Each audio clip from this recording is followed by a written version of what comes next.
Yay. Oh, there we go.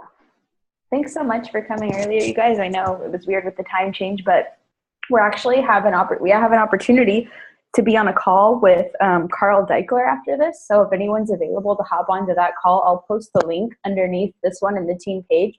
He's actually speaking to Haley Christian's team.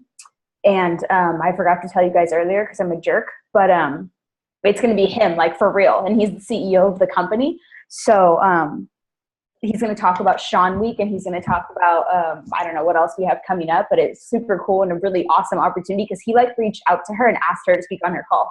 So thanks guys for showing up. I'm actually really excited today because I asked Brittany to speak, and I don't think she's actually ever spoke on one of our team calls before, but I got to know her really well when she lived near Vacaville. And she told her story to me as we were hiking. And I was like, dude, I didn't know any of this about you. And then instantly I felt like I related to her more and I felt closer to her. And I was like, the whole team needs to know about this because it's just and it's good practice for us, right? To share our stories with each other because this is a safe space, and then it helps us be more relatable and just see really where everybody comes from. So I'm not going to talk anymore because I want to give her all the time. So Brittany, I just want to say I'm proud of you and I'm really excited to hear what you have to say. Okay. Like Candace was saying, a lot of my story, I've never really shared much about it. And it's not really that I'm ashamed. It's more just, it feels like a fresh wound. It kind of stings when I talk about it. So I'm sure a lot of you guys don't know that I was actually in the military. It was always a passion of mine to serve my country. And when I met my husband, who's in the Air Force, everything just kind of fell into place for me. And I was not prepared. I just left very quickly. I took whatever job they would give me, which was actually a cop, which doesn't suit me at all. I'm not a very, I'm just not the cop type. But I took it anyway because I really wanted to just go there. I actually learned a lot about myself. So I'm very grateful for everything and for the opportunity because I wouldn't be who I am without it.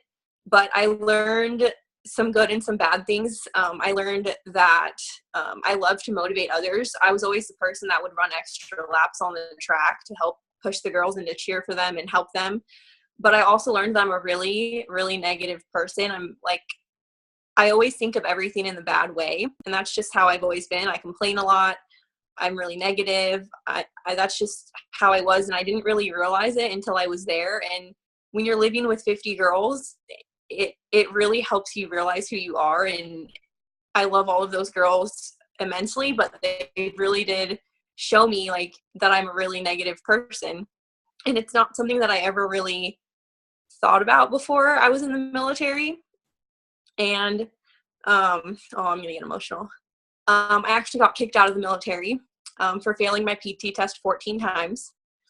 And it was really heartbreaking for me because that's all I really wanted was to be in the military. And I wish that I could say that I failed it because I wasn't strong enough, but it really was a mental thing for me. I failed by 2 sit-ups, which I'm sure you guys were like, oh, that's stupid. It's 2 sit-ups, right? Yeah, I know. But something in me, I just couldn't, I don't know what it was.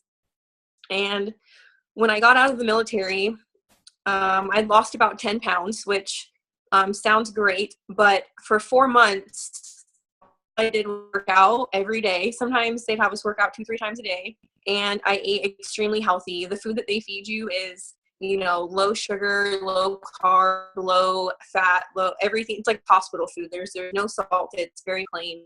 So to be eating like that and working out as much as I did, and I only lost 10 pounds, it's kind of shocking. But I really thought I was in the best shape of my life.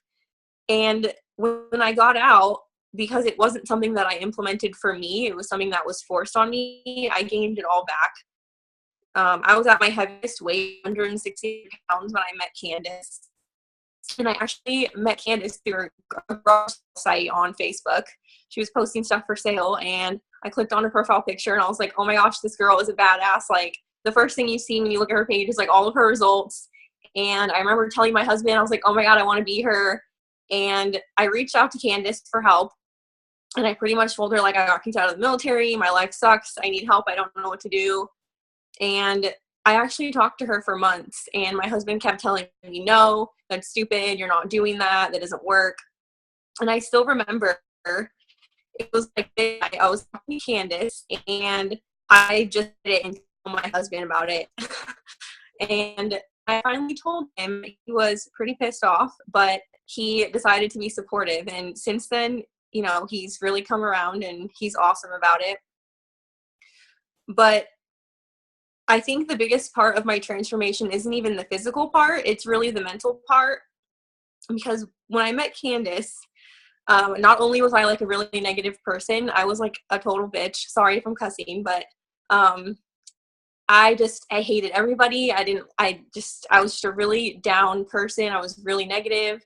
I always thought the worst in people, and I still have days like that, but I can't imagine not being a coach and not, yeah, I was a shy bitch. I can't imagine not being a coach and not changing my life, because I just can't imagine being that way anymore. It's been amazing. But when I first started as a coach, I was not the best. Candace talked about this. I didn't really listen to her at all. I felt like I was learning every video. Hey, can I stop you real fast? Are you connected to Wi-Fi? Because every word that you say is choppy. Is it just for me? Can anyone else? Is it choppy for anyone else? Yeah. Like I can understand you, but it's chopping. I'm not on Wi-Fi. I'm on my phone. I can hear you now. Okay. Is it any better? Yep. Okay. So when I first started as a coach, I felt like I was doing all the right stuff, but I didn't really implement anything that I was learning, and I kind of treated it like as a hobby. I wanted it to pay me like a business, but I really didn't treat it like a business. And a good example of that is it took me 4 months to finish The Compound Effect. I would pick up a book from the store and read like a chapter and then put it down.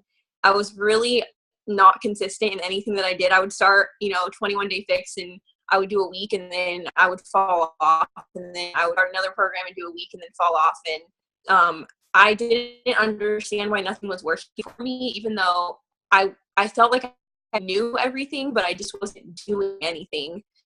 And it really took until like November. So what is that, 11 months to kind of figure it out and to actually do the things that everybody says to do and not just do them when I wanted to do them. And let me look at my notes. I feel like I had more written down for this. Personal development has been like a huge game changer for me. When I first started as a coach, I kind of did it because we're told to do it. I would do like the minimum, like 10 pages or a chapter. But until I really dug in and started to implement the things that I was learning in personal development and learn more about myself, nothing really worked for me. And once I started to learn more about me and why I am the way I am, things totally changed for me. I really think, I don't know if you guys have ever read the book, The Power, or not The Power. What's the first one? The Secret. If you guys have never read that book, you really should, because it totally opened my eyes to how I think and how I live my life. And I really do think that's helped me be successful, because if you have a negative mindset and you doubt yourself and you don't believe in yourself, it's really hard to be successful. And it's something that I'll always struggle with, because that's just how my brain works. Is it's very negative, and it's a fight every day when something negative pops into my head to have to be like, no, Brittany, and to think positive. It's hard, but it's something that I've really had to work on. And if there's something that I wish I could tell everybody, it's to just keep going, because you're going to flail sometimes. You're going to feel like you don't know anything and you don't know what you're doing. But the only way to fail is to give up. And there's been a lot of times when I've texted Candace and said I was going to quit. But I'm so glad that I didn't, because being a coach is like the best thing that's ever happened to me. And I don't know where my life would be if I wasn't a coach. I'd probably still be unhappy and overweight and hating life and a bitch and negative. I think that's all I had, Candace. Is there anything that we talked about when we were hiking that I didn't talk about? You know what? You guys, it's funny because when I first met Brittany, she lived near me, and like she said, we met from a garage sale website. I don't know if you caught that or not, but I'm like getting rid of all my stuff, and she messaged me and we talked for a little bit, and she kind of like wasn't sure, and then she finally committed. But when she did, she's been the coach that has tested me the most in this business. And I don't say this as a bad thing because I love her to death. And we totally connected once we actually were like face to face and we got to meet each other, which one is the importance of like events and getting to see, you know, to things with your coaches, because, you know, you get to actually know people on that level. But I would like message Colleen and my other like upline coaches and just leaders and be like, what do I do? Like, this girl hates me. She doesn't listen to anything that I say. She doesn't implement anything that I say. She doesn't take my advice. I'm like, how do I work with her? And they're like, well, you just have to let her do what she's going to do and keep leading by example. And it's funny because when we hung out and she actually told me her story, I was like, wow, I didn't know any of that about you. And I actually really, really, really freaking like you. But in the beginning, I thought that we would like never be friends because I'm like, this girl hates me. So it's just crazy because it goes to show you really all the work she's put in on herself. And like she said, it's a constant struggle and it's a constant battle, and she's constantly working at it every day. And that's not something that we ever really stop. We're all constantly working on like rewiring our brains to think differently because we've all been brought up, you know, a certain way. And now we're like rewiring it. And I know that that's why she's been successful thus far. Something I wanted to ask you, I think Bree had a question in the chat. Let me look. Bree says, for anyone that is watching the recording, since you know what it's like to fall on and off the wagon, how do you talk to people when they say they keep falling off? Are you tough bitch to them? Are you super relatable? Do you focus on telling them you believe in them, or you just wait for them to fail and get back up? Like, how do you deal with your coaches doing that now that you know what it's like? For a while, I would bug them and nag them like nonstop. And lately, though, I've kind of just, I do what I can. I try to help them, and I can only do so much, though. After, like, the 7th message that I send them and I try to reach out to them, I kind of have to just let them figure it out on their own, kind of like you did with me, because, no, I can't want it for them. And I mean, relating to them is great. I try my best, but you can't really want it for them. You can push them and check in with them and motivate them, but they have to really want it for themselves. And if they want it for reasons that aren't for themselves, then that's probably why they're falling off so much. What is that? Hold on. There was a question, but I can't read it. Bree says, how much time do you spend on talking to your top coaches a week? She said it's random, but she's curious to know how you delegate your time. How I delegate my time? For your business. I don't really know how to answer that. I don't really have like any systems. I don't know. I kind of just do it, if that makes sense. I don't really keep track of things. Like I see a lot of coaches that like they have systems and they track everything, and I've tried, but I feel like it stresses me out. So how much time do I spend on my top coaches? This is something else I learned from Candace. I learned so much from you, Candace. I give them what they give me. So, I mean, I have coaches that say they're all in and then they don't reply to any of my messages. And if I can see that they're not even trying and they're not even doing anything, I'm not going to go out of my way to help them. But the people that give me their effort and I can see that they're trying, they're doing what they can, those are the people that I give my effort to. And how much time do I spend doing that? I probably spend an hour a day. I check in with all my coaches and all my challengers, and I make sure that they're doing okay, and I work with them. I don't know if that answers your question. Yep. Any other questions?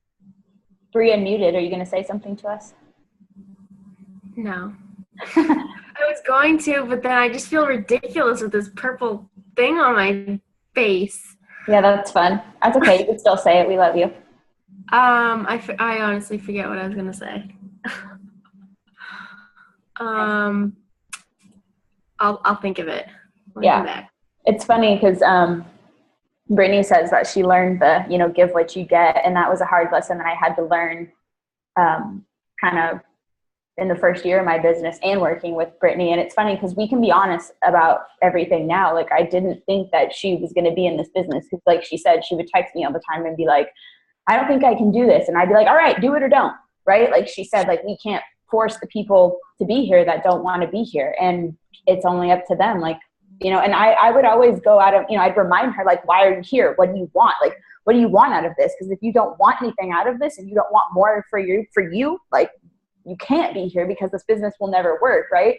So it did take some digging for you, I think, to find that. But it's funny because you went from, your growth has been exponential just in this past year. You went from being completely uncoachable to like 300% coachable, right? Like you did. And it's because you changed your mindset. You actually started doing the shit. And now you hit Success Club consistently. Why do you think that you hit Success Club consistently now? I really think it's because I believe in myself.